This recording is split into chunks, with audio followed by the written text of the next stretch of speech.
So ತುಂಬ ಜನ ಏನು ಮಾಡ್ತಾರೆ, ನಾನು ಎಷ್ಟೇ ಕಸರತ್ತು ಮಾಡ್ತಿದ್ದೀನಿ, ತುಂಬ ಕಸರತ್ತು ಮಾಡ್ತಿದ್ದೀನಿ, ನನಗೆ ಮಸಲೇ ಗೇನ್ ಆಗ್ತಿಲ್ಲ, ಜಿಮ್ಗೆ 2 ಅವರ್ 3 ಅವರ್ ಕಸರತ್ತು ಮಾಡ್ತಿದ್ದೀನಿ, ಗೇನೇ ಆಗ್ತಿಲ್ಲ, ಜಾಸ್ತಿ ವೆಯ್ಟ್ ಹಾಕೊಂಡು ನೋಡ್ತಿದ್ದೀನಿ, ಬಟ್ ನನ್ನ ಮಸಲ್ಸ್ ಅಷ್ಟೇ ಇದೆ, ಏನಾಗ್ತಿಲ್ಲ ಅಂತ ಹೇಳ್ತಿದ್ದಾರೆ. Hi, good evening.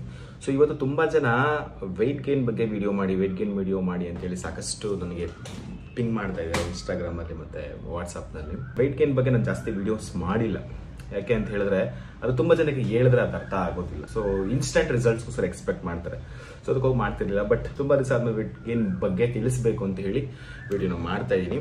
ಸೊ ಈ ವಿಡಿಯೋನ ಫಸ್ಟ್ ಟೈಮ್ ನೀವು ನೋಡ್ತಾ ಇರೋ ತಪ್ಪದೆ ಸಬ್ಸ್ಕ್ರೈಬ್ ಮಾಡ್ಕೊಳ್ಳಿ, ಪಕ್ಕದಲ್ಲಿ ಬೆಲ್ ಬಟನ್ನ ಕ್ಲಿಕ್ ಮಾಡಿ.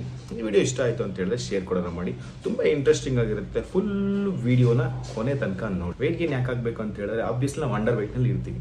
ನಮ್ಮ ಹೈಟ್ಗೆ ಎಷ್ಟು ತೂಕ ಇರಬೇಕೋ ಅಷ್ಟು ತೂಕ ಇರಬೇಕು. ತುಂಬ ಜನ ಏಜ್ಗೆ ಅಂತಾರೆ, ಇಲ್ಲ ನನ್ನ ಗಂಡಸು ನನ್ನ ಹೆಂಗಸು ಇಷ್ಟಿರ್ಬೇಕು ಅಷ್ಟಿರ್ಬೇಕು ಅಂತ ಹೇಳ್ತಾರೆ. ಆ್ಯಕ್ಚುಲಿ ನಮ್ಮದು ವೆಯ್ಟ್ ಬಂದು ಪ್ರಾಪರ್ ವೆಯ್ಟ್ ಬಂದು ಐಡಿಯಲ್ ವೆಯ್ಟ್ ಅನ್ನೋದು ನಮ್ಮ ಹೈಟ್ ಮೇಲೆ ಬೇಸ್ ಆಗಿರುತ್ತೆ. ಸೊ ನಮ್ಮ ಹೈಟ್ ಎಷ್ಟಿರ್ತೀವೋ ಅಷ್ಟಿರಬೇಕು. ಎಕ್ಸಾಂಪಲ್, ನನ್ನ ಹೈಟ್ ಬಂದು 180 ಸೆಂಟಿಮೀಟರ್. ಸೊ ನಾನು ನನ್ನ ಮ್ಯಾಕ್ಸಿಮಮ್ ವೆಯ್ಟು 80 ಇಟ್ಕೋಬಹುದು. ಅಂದರೆ 100ನ ಮೈನಸ್ ಮಾಡ್ಕೊಳ್ಳಿ. ಈಗ 180 ಅಲ್ವಾ ನನ್ನ 80 ಸೆಂಟಿಮೀಟರ್, ಅದರಲ್ಲಿ 100ನ ಮೈನಸ್ ಮಾಡಿದ್ರೆ ಏನು ಆನ್ಸರ್ ಬರುತ್ತೆ? 80 ಬರುತ್ತೆ. ಸೊ ಅದರರ್ಥ ನಂದು 80 ಮ್ಯಾಕ್ಸ್. ಮಿನಿಮಮ್ ಎಷ್ಟು? ಅದರಲ್ಲಿ 5 ಮೈನಸ್ ಮಾಡಿ 75 ಇಂದ 80 ಇದ್ರ ಮಧ್ಯೆ ಇದ್ರೆ ಇದನ್ನ ಐಡಿಯಲ್ ವೆಯ್ಟ್ ಅಂತ ಹೇಳಿ ಕನ್ಸಿಡರ್ ಮಾಡಬಹುದು. ಸಮ್ಟೈಮ್ಸ್ ನಾವು ಇದಕ್ಕಿಂತ ಕಡಿಮೆ ಇರ್ತೀವಿ. ಸುಮಾರು ಈಗ ನಾನು ಹೇಳ್ದಂಗೆ 180 ಸೆಂಟಿಮೀಟರ್ ಇರುವಂತ ಇನ್ನೊಬ್ಬ ವ್ಯಕ್ತಿ ಕೇವಲ 70 kg ಇರ್ತಾನೆ, ಅಂದ್ರೆ ಅವ್ನು ಮಿನಿಮಮ್ ವೆಯ್ಟ್ಗಿಂತ ಕಡಿಮೆ ಇದ್ದಾನೆ, ಅದರರ್ಥ ಅವನು ಅಂಡರ್ ವೆಯ್ಟ್ ಅಂತ ಅರ್ಥ. ಸೊ ಇದಕ್ಕೆ ಏನ್ ಕಾರಣಗಳು?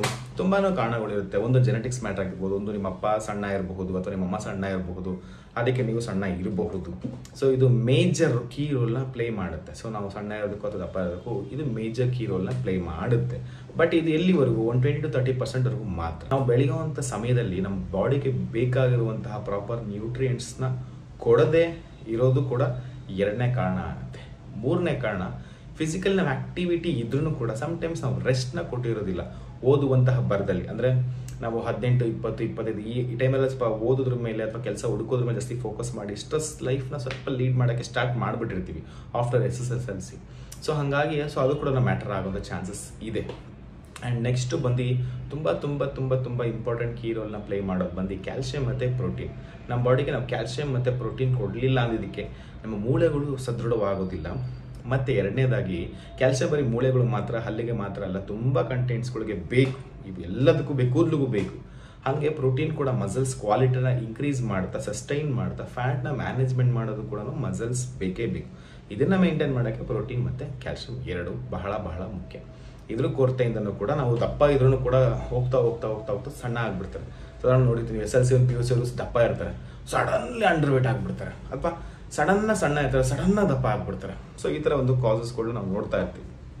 ಓಕೆ, ಇದಿಷ್ಟು ಕಾರಣಗಳಾಯ್ತು. ಇದೆಲ್ಲ ಬೇರೆ ಬೇರೆ ಕಾರಣನೂ ಇದೆ. ಥೈರಾಯ್ಡ್ ಇಶ್ಯೂಸ್ ಇಂದ ಸಡನ್ ದಪ್ಪ ಆಗ್ಬೋದು, ಸಣ್ಣ ಆಗ್ಬೋದು, ಅಥವಾ ಮೆಡಿಸಿನ್ ಜಾಸ್ತಿ ಡೈಲಿ ತಗೊಳ್ತಾ ಮೆಡಿಸಿನ್ ರಿಯಾಕ್ಷನ್ಸ್ ಇಂದನೂ ಹಂಗಾಗೋ ಚಾನ್ಸಸ್ ಇರುತ್ತೆ.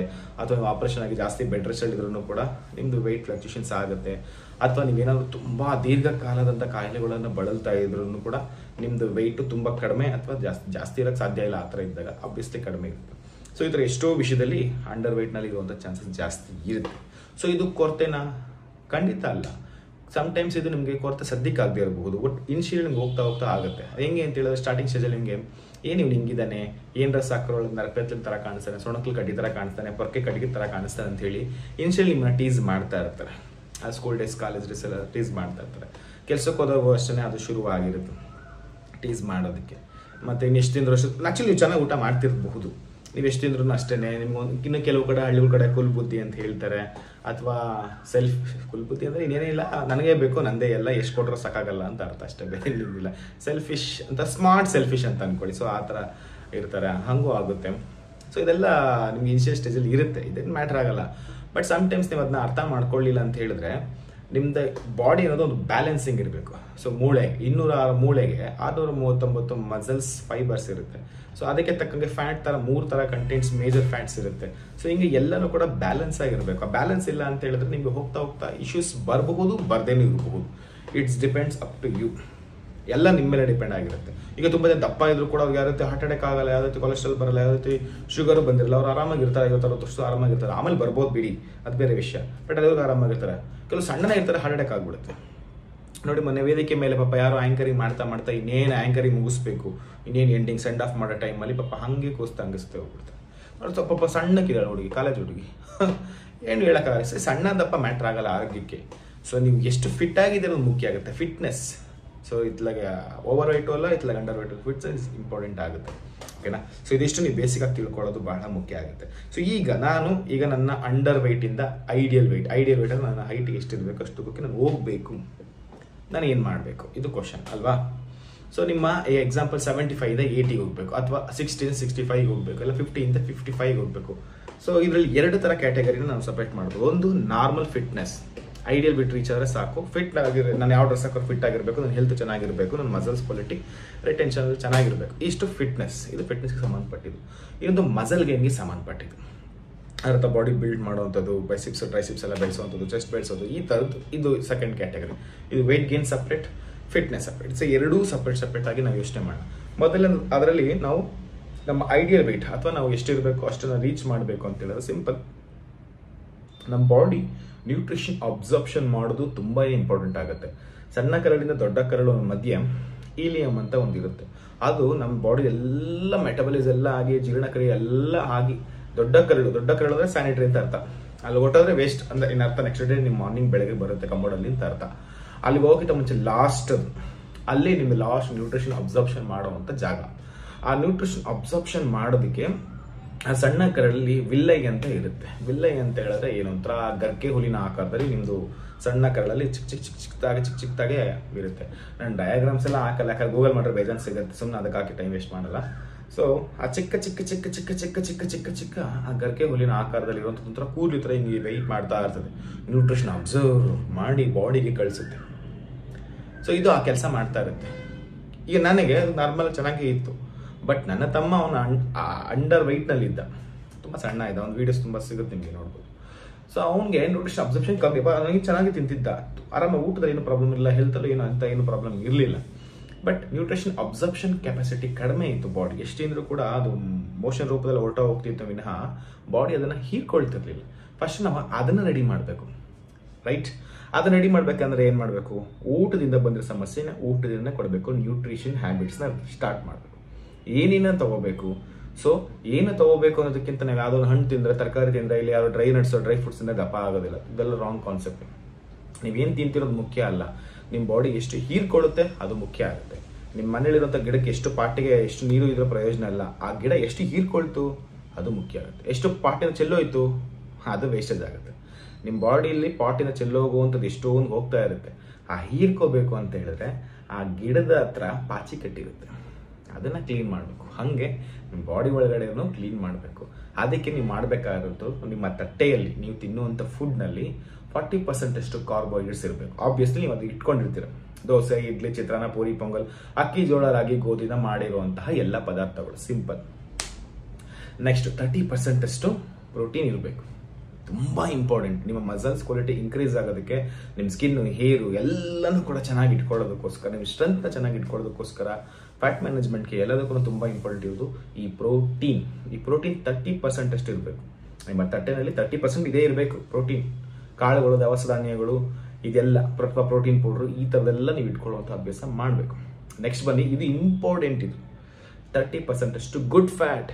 ಫ್ಯಾಟ್ ಅಂತ ಹೇಳಿದ್ರೆ ಸಿಕ್ಕಿದ ಎಣ್ಣೆ ಪದಾರ್ಥಗಳು, ಕಜ್ಜಿಕಾಯಿ ಅಥವಾ ಜಿಲೇಬಿ, ಪಕೋಡ, ಈ ಥರದಲ್ಲ. Good fat, omega 3 fatty acids ಇಂದ ಇರುವಂತಹ ಪದಾರ್ಥಗಳು. ಅದು ಕೆಲವು ನಟ್ಸ್ಗಳಲ್ಲಿ ಸಿಗುತ್ತೆ, ಕೆಲವು ಡ್ರೈ ಸೀಡ್ಸ್ಗಳಲ್ಲಿ ಸಿಗುತ್ತೆ, ಮತ್ತೆ ಅವಕಾಡೋ ಫ್ರೂಟ್ಸ್ ಸ್ವಲ್ಪ ಮಟ್ಟಿಗೆ ಇದೆ. ಬಟ್ ನಿಮಗೆ ಪ್ರಾಪರ್ ಆಗಿ ಬೇಕಂತ ಹೇಳಿದ್ರೆ ನೀವು ಅದು ಸಪ್ಲಿಮೆಂಟೇಷನ್ ಸಿಗುತ್ತೆ ಮಾತ್ರ, ನಿಮಗೆ ಬೇರೆ ಕಡೆ ಹುಡ್ಕೋದಕ್ಕಾಗಲ್ಲ. ಅದರಲ್ಲೂ EPA, DHA ತುಂಬ ವೆರೈಟೀಸ್ ಇದೆ. ಅದು ನಿಮಗೆ ನೆಕ್ಸ್ಟ್ ವಿಡಿಯೋದಲ್ಲಿ, ನಿಮಗೆ ಹರ್ಬಲ್ ಲೈಫ್ ಲೈನ್ ವಿಡಿಯೋದಲ್ಲಿ ನಾನು ಆಲ್ರೆಡಿ ಶೇರ್ ಮಾಡಿದ್ದೀನಿ. ಸೊ ನೀವು ನೋಡಬಹುದು ಹೋಗಿ. ಆ್ಯಂಡ್ ನೆಕ್ಸ್ಟ್ ಬಂದು ಆ ಕಾರ್ಬೋಹೈಡ್ರೇಟ್ಸ್ ಅಂತ ನಾನು 40% ಹೇಳ್ತಲ್ವಾ, ಅದರಲ್ಲಿ 25 ಗ್ರಾಮ್ಸ್ಗಿಂತ ಜಾಸ್ತಿ, 35 ಗ್ರಾಮ್ಸ್ ಆಜು ಬಾಜು ಅಷ್ಟಾದರೂ ನೀವು ಫೈಬರ್ನ ಇಟ್ಕೋಬೇಕು. ಫೈಬರ್ ಅಂತ ಹೇಳಿದ್ರೆ ನಾರಿನಾಂಶ ಇರುವಂತಹ ಆಹಾರ ಪದಾರ್ಥಗಳು. ಸಿಂಪಲ್ ಆಗಿ ಹೇಳ್ಬೇಕಂದ್ರೆ ಸಿಪ್ಪೆ ಸಮೇತ ತಿನ್ನಬಹುದಾದಂತಹ ಹಣ್ಣು ಮತ್ತು ತರಕಾರಿಗಳು. ಅದರಲ್ಲೂ ಕೂಡ ಸಿಹಿ ಕಡಿಮೆ ಇರುವಂಥ ಪದಾರ್ಥಗಳು, ನೀರು ಜಾಸ್ತಿ ಇರುವಂಥ ಪದಾರ್ಥಗಳು ತಿನ್ನೋದಕ್ಕೆ ಟ್ರೈ ಮಾಡಿದ್ರೆ ನಿಮಗೆ ಕ್ಯಾಲೋರಿನೂ ಕಡಿಮೆ ಆಗುತ್ತೆ, ನಿಮಗೆ ನೀರಿನ ಕೂಡ ಸಿಗುತ್ತೆ, ಫೈಬರ್ ಕೂಡ ಸಿಗುತ್ತೆ. ಹಣ್ಣನ್ನು ಹಣ್ಣಾಗಿ ತಿನ್ನಿ, ಅದಕ್ಕೆ ಸಕ್ಕರೆ, ಹಾಲು ಏನೋ ಹಾಕಿ ಕಲ್ಗಚ್ಚು ಮಾಡಿ ಕುಡಿಬೇಡಿ. ಓಕೆ, ಇದು ಆಲ್ರೆಡಿ ತುಂಬ ಸಲ ಹೇಳಿ. ಸೊ ಹೀಗೆ ಮಾಡೋದ್ರಿಂದ ಸೊ ನಿಮ್ಗೆ ನಿಧಾನಕ್ಕೆ ವೆಯ್ಟ್ ಇನ್ಕ್ರೀಸ್ ಆಗಕ್ಕೆ ಸ್ಟಾರ್ಟ್ ಆಗುತ್ತೆ. ಇದು ಎರಡನೇ ಪಾಯಿಂಟ್. ಕ್ಯಾಲೋರಿ ಮ್ಯಾನೇಜ್ಮೆಂಟ್ ತುಂಬ ಇಂಪಾರ್ಟೆಂಟ್. ನೀವೊಂದು ಲಾಸ್ಟ್ ವಿಡಿಯೋದಲ್ಲಿ ಹೇಳಿದ್ದೆ, ಈ ಪ್ಯಾರಾಮೀಟರ್ ಬಗ್ಗೆ ಹೇಳಿದ್ದೆ, ಫ್ಯಾಟ್ ಅನಾಲಿಸಿಸ್ ಬಗ್ಗೆ ಹೇಳಿದ್ದೆ. ಆ ಫ್ಯಾಟ್ ಅನಾಲಿಸಿಸ್ ನ ಮಾಡಿಸ್ಕೊಳ್ಳಿ, ನಿಮ್ಮ ಬಾಡಿ ಎಷ್ಟು ಖರ್ಚು ಮಾಡ್ತಿದೆ ಅಂತ ಹೇಳಿ ನಿಮ್ಗೆ ಒಂದು ಐಡಿಯಾ ಸಿಗುತ್ತೆ. BMR basal metabolic rate, resting metabolism, ನಿಮ್ಮ ಬಾಡಿ ಒಂದು ದಿವಸದಲ್ಲಿ ಎಷ್ಟು ಖರ್ಚು ಮಾಡೋ ಕೆಪಾಸಿಟಿನ ಹೊಂದಿದೆ ಅಂತ ಅದರ ಅರ್ಥ. ಸೊ ಅದು ನಿಮ್ಗೆ ಮಾಡ್ಬಿಟ್ರೆ ಈಸಿಯಾಗಿ ಆಗ್ಬಿಡುತ್ತೆ. ಉದಾಹರಣೆಗೆ ಈಗ ನಂದು ಬಾಡಿ ಸ್ಪೀಡ್ ಬಂದು 1800 ಕ್ಯಾಲರಿ ಒಂದು ದಿವಸ ಖರ್ಚು ಮಾಡುತ್ತೆ. ಈಗ ನಾನು ಎವ್ರಿ ಡೇ 1800 ಕ್ಯಾಲೋರಿ ಎಷ್ಟು ಫುಡ್ ಇಟ್ಕೊಂಡ್ರೆ, ಬೆಳಗ್ಗೆ ನಾಷ್ಟ, ಮಧ್ಯಾಹ್ನ ಊಟ, ರಾತ್ರಿ ಏನೆಲ್ಲ ಸೇರಿಸಿ ಅಷ್ಟು ಇಟ್ಕೊಂಡ್ರೆ 1800 ಡಿಸೈನ್ ಮಾಡ್ಕೊಂಡ್ರೆ ನಂದು ವೆಯ್ಟ್ ಜಾಸ್ತಿನೂ ಆಗಲ್ಲ ಕಮ್ಮಿನೂ ಆಗಲ್ಲ, ಅಷ್ಟೇ ಇರುತ್ತೆ. ಅದೇ ನಾನು ಒಂದು ವೇಳೆ 1800ಕ್ಕಿಂತ ಒಂದು 500 ಕ್ಯಾಲೋರಿ ಕಡಿಮೆ ಇಟ್ಕೊಂಡ್ರೆ, ಅಂದರೆ 1200 1300 ಕ್ಯಾಲೋರಿ ಹಂಗೆ ಡಿಸೈನ್ ಮಾಡ್ಕೊಂಡ್ರೆ ನನ್ನ ಬಾಡಿ ವೆಯ್ಟ್ಲೆಸ್ ಆಗುತ್ತೆ, ರೈಟ್? ಅದೇ ನೀವು ವೆಯ್ಟ್ ಗೇನ್ ಮಾಡ್ಬೇಕಂತ ಹೇಳಿದ್ರೆ 1800 ಕ್ಯಾಲೋರಿಗಿಂತ ಜಾಸ್ತಿ ಒಂದು 500 600 ಇಟ್ಕೊಂಡ್ರೆ, ಅಂದ್ರೆ ಒಂದು 2500 ಕ್ಯಾಲೋರಿ ಇಷ್ಟು ಇಂಟೇಕ್ ಮಾಡ್ತಿದ್ರೆ ನಿಮ್ಮ ಬಾಡಿ ನ್ಯೂಟ್ರಿಷನ್ ಚೆನ್ನಾಗಿ ಅಬ್ಸರ್ಪ್ಷನ್ ಮಾಡ್ತಿದ್ರೆ ನಿಮ್ಮ ಬಾಡಿ ವೆಯ್ಟ್ ಗೇನ್ ಆಗುತ್ತೆ. ಇದು ಸಿಂಪಲ್ ಲಾಜಿಕ್. ಸೊ ಇದ್ರ ಬಗ್ಗೆ ಹೆಚ್ಚಿನ ಮಾಹಿತಿಗೆ ನಾನು ನಂಬರ್ ಕೊಟ್ಟಿರ್ತೀನಿ, ಕಾಂಟ್ಯಾಕ್ಟ್ ಮಾಡಿ. ಸೊ ನಿಮಗೆ ಕ್ಯಾಲರಿ ಮ್ಯಾನೇಜ್ಮೆಂಟ್ ಈಸಿಯಾಗಿ ಹೇಗೆ ಮಾಡ್ಕೊಡೋದು, low in calorie high in nutrition ಮತ್ತೆ weight loss, weight gain, weight management ಬಗ್ಗೆ ತಿಳಿಕೊಡ್ತೀನಿ. ಇದು ಒಂದು ಕ್ಯಾಟಗರಿ. ಎರಡನೇ ಕ್ಯಾಟಗರಿ ಇದು ಸ್ಪಾಟ್ ಕ್ಯಾಟಗರಿ. ಇದು ಮಸಲ್ ಗೇನ್ ಮಾಡುವಂಥದ್ದು, ಮಸಲ್ ಬಿಲ್ಡ್ ಮಾಡಿ 6 ಪ್ಯಾಕ್ ಅವೆಲ್ಲ ಮಾಡಬೇಕು. ಅಂಡರ್ ವೆಯ್ಟ್ ಇಳಿದ್ರೆ ಜಿಮ್ಗೆ ಹೋಗಿದ ತಕ್ಷಣ ರಪ ರಪ ರಪ ಅಂತ ಹೇಳಿ ಹೊಡೆದ್ಬಿಟ್ಟು ಬೈಸಿಪ್ಸ್ ಟ್ರೈಸಿಪ್ ಎಲ್ಲ ಕನ್ನಡಿ ಮೇಲೆ ತೋರಿಸ್ಬಿಟ್ಟು ಅಲ್ಲಿ ಸ್ವಲ್ಪ ನೀವು ಹೆಂಗೆ ಸ್ವಲ್ಪ ದಪ್ಪ ಕಾಣಿಸೋದಾರ ಮಿರರ್ ಇರ್ತದೆ ಜಿಮ್ಮಲ್ಲಿ. ಅಭ್ಯಾಸ ನೋಡಿರೋ ಜಿಮ್ಮಲ್ಲಿ ಎಲ್ಲರೂ ಹಂಗೆ ಇರುತ್ತೆ. ನೀವು ಮನೆ ಮನೆ ಟುಸ್ ಅಂದ್ಬಿಟ್ಟಿರ್ತದೆ. ಒಂದು ಅರ್ಥ ಮಾಡ್ಕೊಳ್ಳಿ, ನೀವು ಹೋಗಿ ಕಸರತ್ ಮಾಡಿದ ತಕ್ಷಣ ಹಿಂಗೆ ಏನೋ ಎತ್ತೀರಾ, ಹಿಂಗೇನೋ ಶೋಲ್ಡರ್ ಮಾಡ್ತೀರಾ, ಬೈಸಿಪ್ಸ್ ಮಾಡ್ತೀರಾ, ಹಂಗೆ ಮಾಡಿದ ತಕ್ಷಣ ನಿಮ್ಮ ಬಾಡಿನಲ್ಲಿ ಬ್ಲಡ್ ಸ್ಟ್ರೀಮ್ ಎಲ್ಲ ಅಲ್ಲಿ ಬರುತ್ತೆ, ಬ್ಲಡ್ ಫ್ಲೋ ಅಲ್ಲಿ ಇನ್ಕ್ರೀಸ್ ಆಗುತ್ತೆ ಜಾಸ್ತಿ. ಇಲ್ಲೇನೋ ಇನ್ಫ್ಲಮೇಷನ್ ಆಗ್ತಾ ಇರುತ್ತೆ. ಹಿಂಗೆ ಮಾಡಿದ ತಕ್ಷಣ ಆ ಮಸಲ್ಸ್ ಫೈಬರ್ ಎಲ್ಲ ಬೀಳ್ಸ್ಕೊಳ್ಳೋದು, ಡ್ಯಾಮೇಜ್ ಆಗುತ್ತೆ. ಈಗ ನೀವು ಟೈಮ್ ತಗೊಂಡು ರಿವರ್ಸ್ ಮಾಡಿದ್ರೆ ಏನಾಗುತ್ತೆ ಹೇಳಿ, ಹಿಂಗೆ ಬಿಚ್ಕೊಳ್ಳಲ್ವಾ, ಹಾಗೆ ಮಸಲ್ಸ್ ಫೈಬರ್ಸ್ ಹಿಂಗೆ ಬಿಚ್ಕೊಳ್ಳುತ್ತೆ, ಬ್ಲಡ್ ಎಲ್ಲ ಫ್ಲೋ ಆಗುತ್ತೆ. ಆ ಬ್ಲಡ್ನಲ್ಲಿ ನ್ಯೂಟ್ರಿಯೆಂಟ್ಸ್ ಇರಬೇಕು. ಆ ಬ್ಲಡ್ನಲ್ಲಿ ಪ್ರೋಟೀನು, B12, B5 ಈ ಥರ ಕಂಟೆಂಟ್ಸ್ಗಳಿದ್ರೆ ಆ ಬೀಳ್ಸ್ಕೊಂಡಿರುವಂಥ ಮಸಲ್ಸ್ ಫೈಬರ್ ಕೂಡ್ಕೊಂಡು ಕನ್ಸ್ಟ್ರಕ್ಟ್ ಆಗಿ ಇನ್ನೊಂಚೂರು ಗೇನ್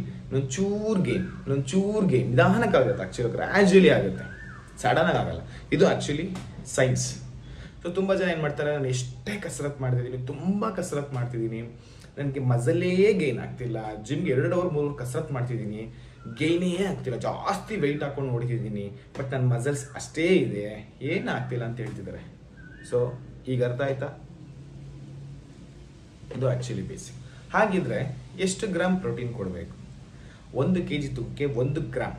ನಿಮ್ಮ ಐಡಿಯಲ್ ವೆಯ್ಟ್ ಎಷ್ಟು 75 ಇದೆ ಅಂತ ಹೇಳಿದ್ರೆ ಎವ್ರಿ ಡೇ ನಿಮ್ಮದು full over all diet almost ಒಂದು 75 ಗ್ರಾಮ್ಸ್ ಅಷ್ಟು ಪ್ರೋಟೀನ್, ಹೆಲ್ತಿ ಪ್ರೋಟೀನ್ ಇರೋ ಹಾಗೆ ಇದ್ದರೆ ನಿಮ್ಮ ಮಸಲ್ಸ್ ಹಾಗೆ ಇರುತ್ತೆ, ಕ್ವಾಲಿಟಿನ ಮೇಂಟೈನ್ ಮಾಡ್ಕೊಂಡು ಚೆನ್ನಾಗಿರುತ್ತೆ, ಸೂಪರ್ ಆಗಿರುತ್ತೆ, ರಿಟೆನ್ಷನ್ ಎಲ್ಲ ಚೆನ್ನಾಗಿರುತ್ತೆ. ಅದಕ್ಕಿಂತ ಕಮ್ಮಿ ಕೊಟ್ಟರೆ ಆಬ್ವಿಯಸ್ಲಿ ಮಸಲ್ ಲಾಸ್ ಆಗುತ್ತೆ, ಫ್ಯಾಟ್ ಗೇನ್ ಆಗುತ್ತೆ, ಅಷ್ಟೇ, ಇನ್ನೇನು ಬೇರೆ ಆಗಲ್ಲ. ಈಗ ನೀವು ಮಸಲ್ ಗೇನ್ ಮಾಡ್ತಿದ್ದೀರಾ, ಫುಲ್ ಬೈಸಿಪ್ಸ್ ಎಲ್ಲ ಬೆಳೆಸ್ಬೇಕು, ಹಂಗಾಗ್ಬೇಕು ಹಿಂಗಾಗಬೇಕಂತ ಫಿಕ್ಸ್ ಆಗಿಬಿಟ್ಟಿರ್ತಾರೆ. ಸೊ ಅದರತ್ತ ನೀವೇನು ಮಾಡಬೇಕು, 1.5 ಗ್ರಾಮ್ಸ್ ಆದರೂ ಮಿನಿಮಮ್ ಕೊಡೋ ಹಾಗೆ ನೋಡ್ಕೋಬೇಕು. 2 ಗ್ರಾಮ್ಸು ಕೊಡ್ತಾರೆ, ಕೆಲವು 2 ಗ್ರಾಮ್ಸ್ 3 ಗ್ರಾಮ್ಸ್ ಎಲ್ಲ ಕೊಡ್ತಾರೆ. ಅವೆಲ್ಲ ಬಂದು ಅಡ್ವಾನ್ಸ್ ಲೆವೆಲ್, ಅವೆಲ್ಲ ತುಂಬ ಏನಂತ ದೇಹದ ಅಡಿಯ ಸ್ಪರ್ಧೆಗೆ ಹೋಗುವಂಥವ್ರು ಅಥವಾ ರೆಸಲರ್ಸ್ಗಳು, ಕುಸ್ತಿಪಟುಗಳು ಅಂತ ಹೇಳ್ತೀವಲ್ಲ, ಸೊ ಅವ್ರುಗಳು ಕೊಡೋದ್ರಲ್ಲ ಅರ್ಥ ಇದೆ. ಸೊ ನಿಮ್ಗೆ general fitness, general muscle gain ಮಾಡಬೇಕು, ಒಂದು ಲೆವೆಲ್ ನೋಡಿದಷ್ಟು 6 ಪ್ಯಾಕ್ ಎಲ್ಲ ಇದೆ, ಬೈಸಿಪ್ಸ್ ಎಲ್ಲ ಅಂತ ಹೇಳಿ ಜನ ನಿಮ್ಮನ್ನು ಗುರುತಿಸ್ಬೇಕಂತ ಹೇಳಿದ್ರೆ ಅಟ್ಲೀಸ್ಟ್ ನಿಮ್ಮ ತೂಕಕ್ಕೆ 1.5 to 2 ಗ್ರಾಮ್ಸ್ ಒಳಗಡೆ ಡಿಸೈನ್ ಮಾಡಿಕೊಂಡ್ರೆ ಇಟ್ಸ್ ಬೆನಿಫಿಷಿಯಲ್. ಹಾಗಿದ್ರೆ ಯಾವ ಪ್ರೋಟೀನ್ ಈಸಿ? ಸಾಧಾರಣವಾಗಿ ನಿಮಗೆ ಮಾರ್ಕೆಟ್ನಲ್ಲಿ ಅಥವಾ ನೀವು ಹೊರಗಡೆ ಹೋದಾಗ ಅಥವಾ ನಿಮ್ಮ ಜಿಮ್ಮಲ್ಲಿ ಅಥವಾ ಬೇರೆ ಎಲ್ಲ ಕಡೆನೂ ವೇ ಪ್ರೋಟೀನ್ ಸಜೆಷನ್ ಮಾಡ್ತಾರೆ. Obviously whey protein is good. Way ಅಂದರೆ ಅದು ಮಿಲ್ಕ್ ಪ್ರಾಡಕ್ಟ್ ಸಪ್ರೇಟ್ ಮಾಡಿರ್ತಾರೆ ಅಷ್ಟೇ, ಅದಕ್ಕೆ ಪನ್ನೀರ್ ಇದೆಲ್ಲ ಸಪ್ರೇಟ್ ಮಾಡ್ತಾರೆ, ಅದೆಲ್ಲ ಬಿಡಿ, ನಿಮ್ಗೆ ಆಬ್ವಿಯಸ್ಲಿ ಗೊತ್ತಿರುತ್ತೆ. ಸೊ ಅದರಿಂದ ಐಸೋಲೇಟ್ ಮಾಡಿರುವಂಥ ಪೌಡರ್ ಫಾರ್ಮೆಟ್. ಸೊ ಇದು ಯಾವ ಬ್ರ್ಯಾಂಡ್ ಉತ್ತಮ? ಸೊ ಹಂಗೆ ಎಕ್ಸಾಕ್ಟಾಗಿ ಈ ಬ್ರ್ಯಾಂಡ್ ಉತ್ತಮ, ಈ ಬ್ರ್ಯಾಂಡು ಸೂಪರ್, ಇದು ಹಂಗೆ ಹೇಳೋಕೆ ಆಗೋದಿಲ್ಲ.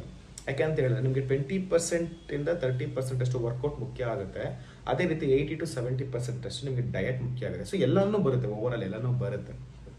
ಸೊ ಸೋಯಾ ಮತ್ತು ವೇದು ಕಾಂಬಿನೇಷನ್ ಇರುವಂಥದ್ದು ತೊಗೊಂಡ್ರೆ, ಇನ್ಕ್ಲೂಡಿಂಗ್ ವೈಟಮಿನ್ಸ್ ಮತ್ತು ಮಿನರಲ್ಸ್ ಇರುವಂಥ ತೊಗೊಂಡ್ರೆ ನಿಮ್ಗೆ ಆ್ಯಕ್ಚುಲಿ ಬೆನಿಫಿಟ್ ಜಾಸ್ತಿ ಇರುತ್ತೆ. ಸೊ ಅದರ ಅರ್ಥ ನೀವು ಮಾಡಬೇಕಾಗಿರುವಂಥದ್ದು ಪ್ರೋಟೀನ್, ಕ್ಯಾಲ್ಶಿಯಂ, ನ್ಯೂಟ್ರಿಯೆಂಟ್ಸ್ ಎಲ್ಲನೂ ಬ್ಯಾಲೆನ್ಸ್ ಮಾಡಬೇಕು, ಕ್ಯಾಲರಿ ಮ್ಯಾನೇಜ್ಮೆಂಟ್ ಮಾಡಬೇಕು. ಇದಿಷ್ಟು ನೀವು ಕರೆಕ್ಟಾಗಿ ಮಾಡ್ತಿದ್ರೆ ಮಾತ್ರ ನಿಮಗೆ ಹೆಲ್ತಿ ಟ್ರಾನ್ಸ್ಫಾರ್ಮೇಷನ್ ಆಗುತ್ತೆ. ಅದು ವೆಯ್ಟ್ ಲಾಸ್ ಆದರೂ ಸರಿ, ವೆಯ್ಟ್ ಗೇನ್ ಆದ್ರೂ ಸರಿನೇ ಸೂಪರಾಗಿ ಆಗುತ್ತೆ, ಮತ್ತು ನೀವು ರಿಟೈನ್ ಕೂಡ ಮಾಡ್ಬೋದು. ಸೊ ನಿಮ್ಮಲ್ಲಿ ಹಂಗೆ ಯಾರಿಗಾನ ಕಲಿಯೋದಕ್ಕೆ ಇಂಟ್ರೆಸ್ಟ್ ಇತ್ತು ಅಂತ ಹೇಳಿದ್ರೆ ಖಂಡಿತ ಕಾಂಟ್ಯಾಕ್ಟ್ ಮಾಡಿ, ಕೆಳಗಡೆ ನಂಬರ್ ಇರುತ್ತೆ, ಕಾಂಟ್ಯಾಕ್ಟ್ ಮಾಡಿ. ಮತ್ತು ಈಗ ಆಲ್ರೆಡಿ ನಡೀತಾ ಇದೆ ಮನಿ ಬ್ಯಾಕ್ ಗ್ಯಾರಂಟಿ ಚಾಲೆಂಜ್ ನಡೀತಿದೆ, ಗೋಲ್ಡ್ ಸ್ಟ್ಯಾಂಡ್ ಗ್ಯಾರಂಟಿ ಚಾಲೆಂಜ್ ನಡೀತಿದೆ. ಸೊ ನಿಮ್ಗೆ ರಿಸಲ್ಟ್ಸ್ ಬರಲಿಲ್ಲ ಅಂತ ಹೇಳಿದ್ರೆ ನಿಮ್ಮ ದುಡ್ಡು ನಿಮ್ಗೆ ವಾಪಸ್ಸೆಲ್ಲ ಇರುತ್ತೆ. ಸೊ ಇದನ್ನು ಎನ್ಕ್ಯಾಶ್ ಮಾಡ್ಕೊಳ್ಳಿ. Thank you so much.